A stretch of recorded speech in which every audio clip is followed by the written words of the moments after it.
श्री शिवाय नमस्तुभ्यम। स्वागत है आपका शिव पुराण श्री रुद्र संहिता तृतीय खंड 50वें अध्याय में विवाह संपन्न और शिवजी से विनोद। ब्रह्मा जी बोले, हे नारद, उसके बाद मैंने भगवान शिव की आज्ञा पाकर शिव पार्वती विवाह के शेष कार्यों को पूरा कराया। सर्वप्रथम शिवजी व पार्वती जी के मस्तक का अभिषेक हुआ। तत्पश्चात वहाँ उपस्थित ब्राह्मणों ने दोनों को ध्रुव का दर्शन कराया और उसके बाद हृदय छूना और स्वस्ति पाठ आदि कार्यों को पूरा कराया। यह सब कार्य पूरे होने के बाद भगवान शिव ने देवी पार्वती की मांग में सौभाग्य और सुहाग की निशानी माने जाने वाला सिंदूर भरा। मांग में सिंदूर भरते ही देवी पार्वती का रूप लाखों कमल दलों के समान खिल उठा। उनकी शोभा देखते ही बनती थी। सिंदूर से उनके सौंदर्य में अभिवृद्धि हो गई थी। इसके पश्चात शिव पार्वती को एक साथ एक सुयोग्य आसन पर बैठाया गया और वहां उन्होंने अन्नप्राशन किया। इस प्रकार इस उत्तम विवाह के सभी कार्य विधि विधान से संपन्न हो गए।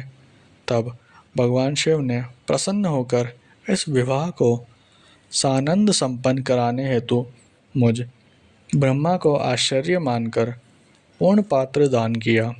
फिर गर्ग मुनि को गोदान किया तथा वैवाहिक कार्य पूरा करने में सहयोग करने वाले सब ऋषि मुनि को 100 स्वर्ण मुद्राएं और अनेक बहुमूल्य रत्न दान में दिए।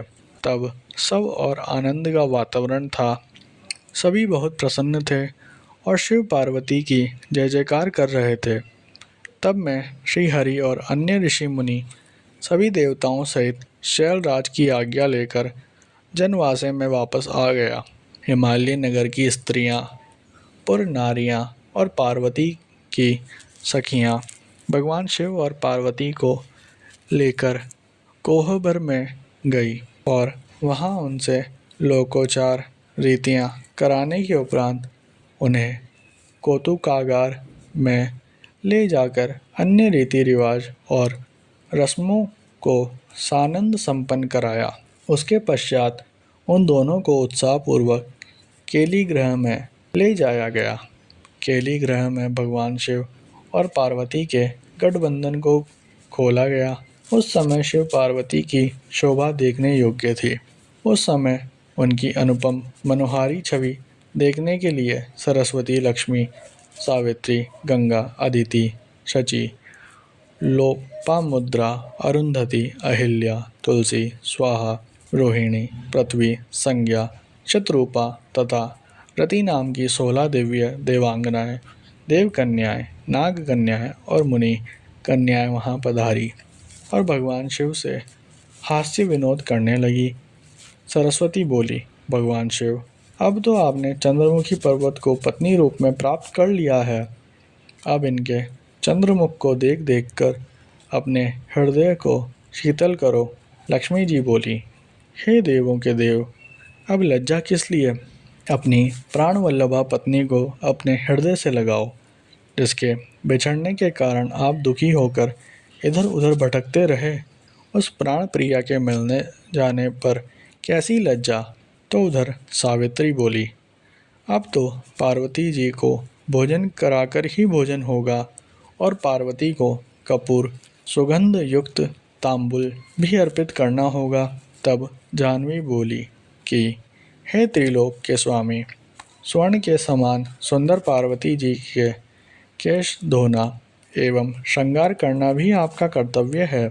इस पर शची कहने लगी कि हे सदाशिव, जिन पार्वती को पाने के लिए आप सदा आतुर थे तथा जिनके वियोग के दिन आपने विलाप कर कर बिताए हैं, आज वही पार्वती जब आपकी पत्नी बनकर आपके साथ विराजमान है, तो फिर काहे का संकोच?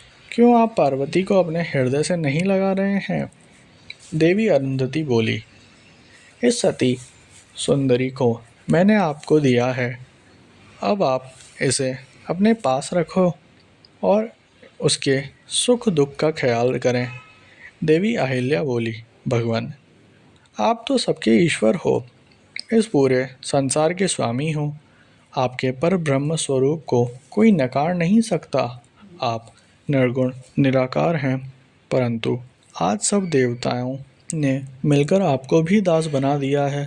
प्रभु, अब आप भी अपनी प्राण वल्लभा पार्वती के अधीन हो गए हैं। यह सुनकर वहाँ खड़ी तुलसी कहने लगी, आपने तो कामदेव को भस्म करके पार्वती का त्याग कर दिया था, फिर आपने क्यों आज उनसे विवाह कर लिया है। इस प्रकार उन देवांगनाओं की हंसी मजाक चल रही थी और वह भगवान शिव से ऐसी ही बातें करके बीच बीच में जोर जोर से हंसती तो कभी खिलखिलाकर रह जाती।